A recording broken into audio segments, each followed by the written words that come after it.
Tonight we reflect on an extraordinary moment of spiritual history, not only for the Catholic faithful in Limpopo, but for South Africa as a whole.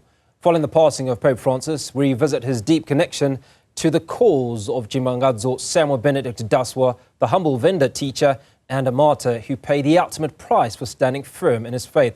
Declared a martyr by Pope Francis in 2015, Daswa's path towards sainthood remains an unfinished mission, one now resting with the new leadership of the Catholic Church. Joining us this evening is Sister Tshifhiwa, live from Zanin, to unpack the profound significance of Daswa's journey, the Catholic Church's beliefs around sainthood, and what lies ahead for this remarkable South African son. Sister Tshifhiwa, appreciate your time. Now, Sister, for those who may not know his full story, who was Tshimangadzo Benedict Daswa beyond the headlines, and why is he regarded as a true martyr by the Catholic Church? Tshimangadzo Samuel Benedict Daswa was a married layman who was a teacher. He was born Tshimangadzo Samuel. From his parents, he was the eldest child, and he had 3 brothers and 1 sister. And at the time of his death in 1990, he was principal of Mweli Primary School. And Tshimangadzo, he belongs to the tribe that's called the Lemba tribe, who are believed to be African Jews. And they do live by quite a lot of Jewish practices, like, for example, circumcision. They don't eat pork. So there are certain practices that belong to them. And he converted to the Catholic Church when he was 16 years old and was baptized, received First Communion, and was confirmed when he was 17 years old. Now, we know that he died a martyr. How did this come about? Tshimangadzo, once he became a Christian, he fully embraced a lot of the Christian values and principles, like, for example, the value for life. And then there were certain practices that he also stopped believing in, like, for example, he did not believe that if you wanted assistance, you can go to a sangoma and they will give you medicine that will help you. For example, he had founded a soccer club with some of the men of the village, of Mbahe village, where he was trying to take out the boys from the street so that they can come and play soccer. In playing soccer, they will also be learning discipline. They will be learning to make decisions that are going to hold them well when they are adults.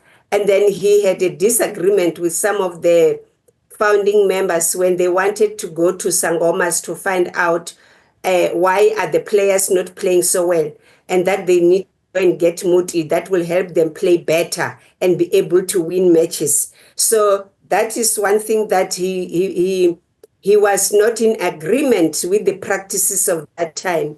And that year, in 1989 and 1990, that area of Venda had a lot of rains during the rainy season. And then some of the houses were struck by lightning. And the issue of lightning brings up the belief that lightning is not a natural phenomenon, is caused by human being. So it follows that if you think lightning is caused by a human being, you would need to find a human being who has caused it. So in January of 1990, the chief of Mbahe called the community to find out what should they do about finding out who was causing the lightning in the village. And during that meeting, they agreed that each family should contribute 5 rand towards paying the person they are going to consult, who will help to sniff out the sangoma. who will have to sniff out the person who was responsible for causing the lightning that struck some of the houses. And when Benedict arrived at that meeting, he said to them, he found the decision was already made. And then he told them that lightning is a natural phenomenon. You cannot just go and blame other people for something that is not theirs.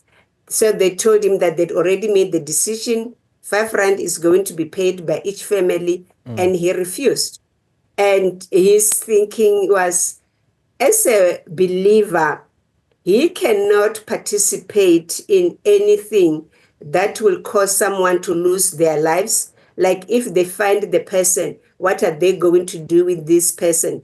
Even if they don't kill the person, but they send the person away from the village, where will this person go? And then he didn't believe in participating in any of those things. And therefore, he refused to pay the 5 rand. And then they accused him of not following the traditions of the people.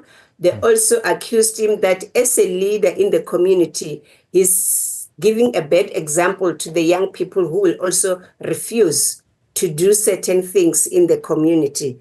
And that led to him being killed on the 2nd of February at night while he was on the way back home from delivering a man he had given a lift to in the neighboring village to his.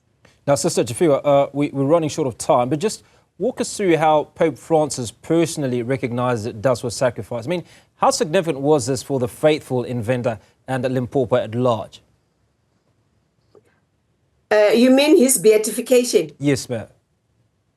I think the whole process of canonization is a new thing for Catholics at large, and also for the people as a whole, in the sense that even the Catholic people, we have never, the whole Catholic community in the Bishops' Conference, we have not really experienced fully the impact of going through a process of getting someone being in the process of beatification and canonization.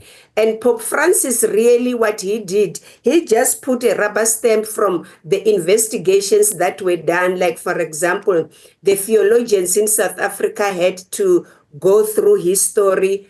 The historians also had to go with his story and say that indeed his death was a martyr's death. Similarly, when the documents reached Rome, the dicastery of the causes of the saints also had to go through every documentation and get their theologians also to go through his story and give their input as to is this really in line with the Catholic belief when people are dying for the sake of their faith. And so Pope Francis, as the Pope at that time, he was the one to give the go-ahead. Once he received the go-ahead from the dicastery of the causes of the saints. Sister Tshifhiwa, that's where we'll leave that conversation. Appreciate your time. Thank you so much for speaking to us around the canonization of a martyr, Tshimangadzo Samuel Benedict Daswa.